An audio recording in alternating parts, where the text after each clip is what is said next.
You've done a lot of talk on seismic testing. Just had one short question. Like corridors said the seismic testing that they've done this year is of a low level. Do you agree that it's not too low level to hurt anything? I did look at corridor resources environmental assessment before coming here. I think it's different, right? So I think you can still have an effect on eggs and larvae that are in the area, that are just in the area's surface, if they're immediately adjacent to the survey. I don't know the details of what level that they were working at, but I do know, and one of the reasons why I included seismic testing is that seismic testing doesn't stop when you start development. Right, they do continue to do these seismic testings, but it's different types. And it'd be great if an engineer was in the room, could speak more about it, because it's really kind of out of my realm of understanding. But what I can say is, you know, they showed a map of all the seismic testing that's been done in the Gulf of St. Lawrence, and all I can say is, wow, you know, like, and if you have multiple regulators.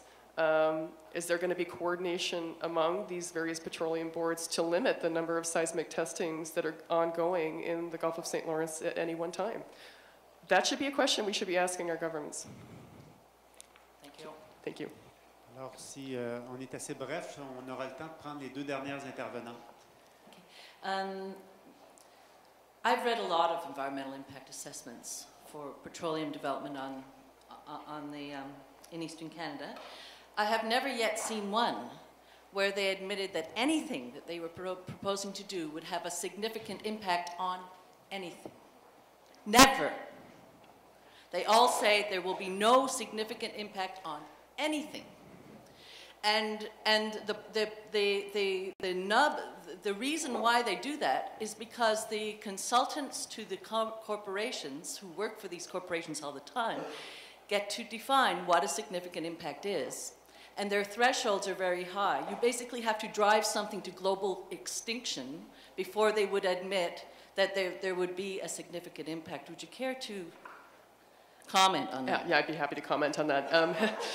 It's, you know, it was going to be one of my questions for the person who gave the talk on environmental assessments, because the issue of significance is a big one.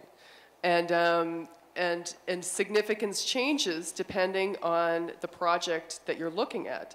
But I'm not sure I would agree with how the consultants are defining it. I do think that the regulator has a role in identifying whether there was a legitimate level of significance that was used for that environmental assessment.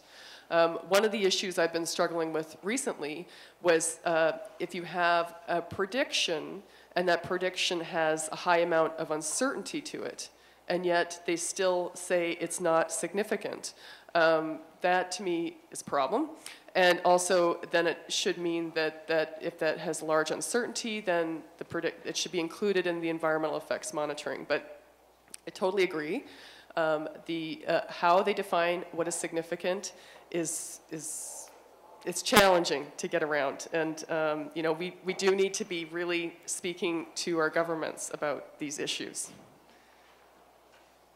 Well, thanks a lot. Your conference was very, very interesting. Thank you. It's great. You spoke a lot about cumulative effects. Do you know if there are some studies about bioamplification in the food web after these projects of oil drilling or after oil spill? Because we know oil drilling, there are lots of chemicals with the mud drillings, and we don't know very much what's in there, but there's quite a long list, I think. Do you know if there are studies about that? Yeah, there are studies, and like I said, I couldn't get to all of it. So there have been studies that have looked at heavy metals in drill cutting discharges and in produced water. And essentially, it's a fairly localized effect. So if you have you know, sedentary fish like flounders and things that aren't moving around much, they're going to have probably higher levels of metal than will a cod just moving through the area.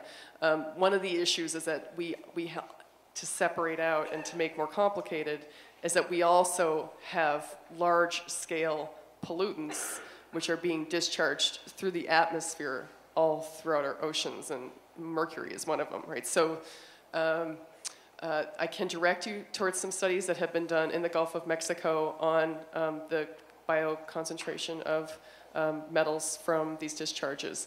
For spills, I think the primary focus has been on hydrocarbons and whether hydrocarbons are remaining in the environment and being available to organisms. Thank you. Thank you very much. Fraser, thank you.